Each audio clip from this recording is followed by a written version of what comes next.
coaching, right? Yeah, right. I think the only contribution I had to that is good karma. I wore Jarrell Ortega's hoodie that's kind of attached to whatever he's got going. It's actually attached to a charitable cause. So it's the first time I wore it. I probably need to wear it again tomorrow or any day he's in the lineup. But no, I think some tension was kind of relieved there, kind of taken off the cap a little bit from the middle innings.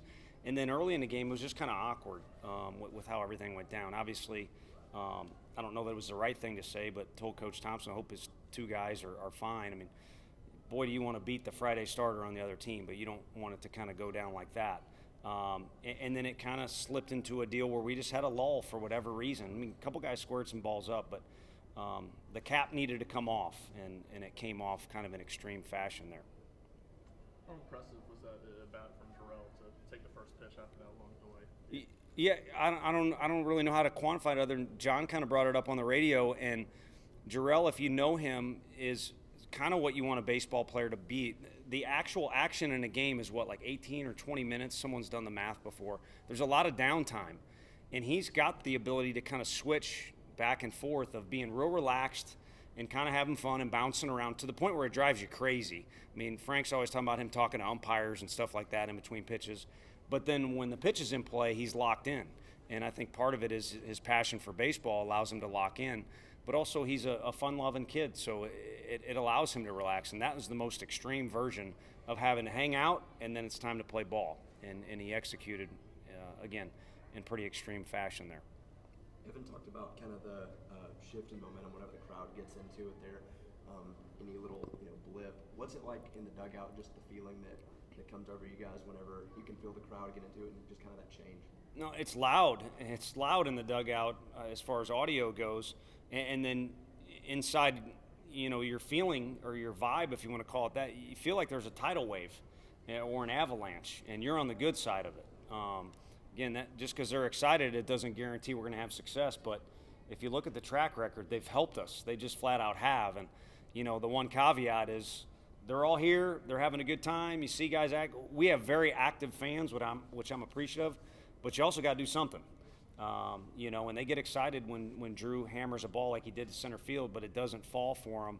So you got to find a way to piece things together. And in the middle of all that excitement was Simo just having his nose on a ball just enough. Seth Stevenson taking two big hacks and then shortening up with two strikes and just putting the ball in play.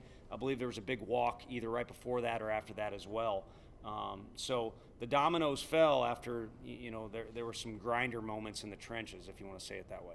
Tony, in baseball, you're liable to see something you've never seen before any given day. Where does 15 runs and 19 at-bats kind of rank in some of the unbelievable things you've seen? Yeah, I hadn't thought of it like that. I mean, for whatever reason, when I was at Arkansas with Mr. Bonfield on that staff, that we put together a couple days in a row that were similar, and I was like, I wish we could bottle this up. You could just feel it.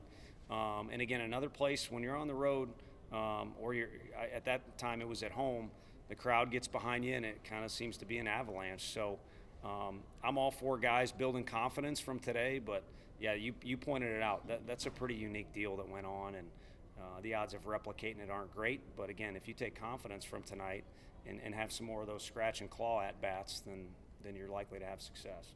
See from Chase battling through that bases. That was insane. I mean, there's no other way to say it. That was insane. I mean, I got to go through my text messages, but the 05 team had a bunch of stuff in there. I wonder if Hoach had a moment like that at some point, Luke Hochaver, in his career, or other guys that have pitched here. I mean, that was insane. Obviously, he kind of created his own mess to an extent, but to work out of it is one thing. To do it in the fashion he did is another, and then to do it against those hitters, that was nuts. And in the end, that could have been a big old mess, and it was probably the game. And really, if you look at it, Monday morning quarterback style, should have stuck to the original plan. After he did that, it was like, man, if he can just get us 5, then let's hand the baton off. And for whatever reason, didn't go with the gut there and regret it.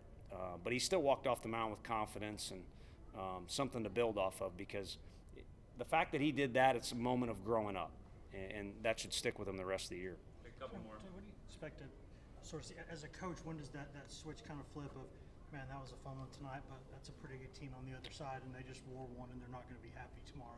Yeah, part of it is dictated by the league. When do you play? Sometimes you get a quirky, noon game. You love being on the big network, but sometimes there's TV. So, we play at 7 tomorrow. There's a little bit of leeway, but to be honest with you, the game was in hand there at the end. All the fireworks took place on the field, and then they took place off the field. So it's just time for our guys to get ready. And, you could see, like I was kind of alluding to, maybe our guys keep it rolling in the next day, or maybe, like you said, Auburn throws their best punch at us, or maybe both. You really don't know. But the one thing you do know is it's going to be an SEC game tomorrow. We're playing a really scrappy team no matter what happened the day before. And I think our guys, like to compete as well. So if you got a ticket, you're in the right spot tomorrow. Y'all have 100 homers through 42 games. How special this stat is that, and how unique is it to have power 1 through 9 and then maybe 10, 11, 12? Yeah. 12? No, I mean, Blake, that was key for us. He's a smart kid. I mean, Jared Dickey's not available this weekend.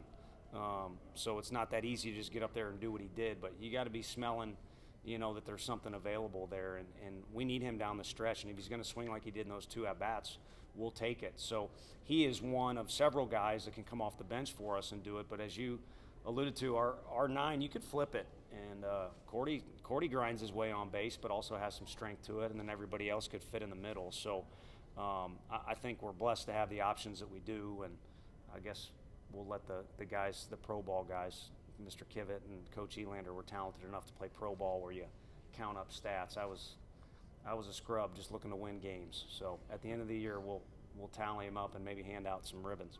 Coach, obviously Evan had a big night tonight. He got the 100th homer of the season for you guys. What's it like for him, special to be on a team like this in his last season? Yeah, now that's fitting. I didn't mean to be too smart, Alec, about the stat thing, but that's fitting that kid hits, that one in particular, just because of who he is and how he competes and what he's done for us this year, kind of converting into that position. So that's neat that it's a historic moment like that. He needs to get his hands on that baseball in particular. But he epitomizes what we got going on. Someone asked, who's the alpha dog, or the guys on I think it was Chris Burke was asking, who's kind of the leader, because Drew Gilbert was up to bat. And in some categories, Drew Gilbert is the guy. In some other categories, it's Evan. In some others, it's Trey Lipscomb. And then we got our older guys like Luke and Redmond. So there's some guys that epitomize what we got going on in certain areas, but Russell's got a lot of them. Thanks, Coach. Thank you. Thank you all.